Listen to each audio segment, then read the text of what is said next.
but we have not received any application for any other county facilities within Nairobi.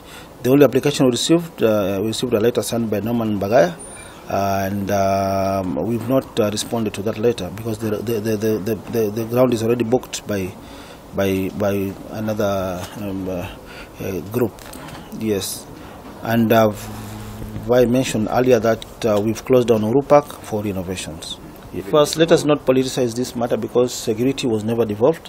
It is a function of both of us, national government, county government, and there should not be condition on security matters or matters pertaining to security. The issue of muggers or the issue of the anti-mugging team which we formed, this is not a team which has been formed by the county government or by Sonko alone. This is a team that had been was formed by the Nairobi Regional Police Commander, Mr. Kome, Directorate of Inspectorate, Mr. Mbaya from Nairobi County, and we are addressing the issue. And the ringleaders were shot dead yesterday. They were gunned down by the police yesterday, and we are serious about it.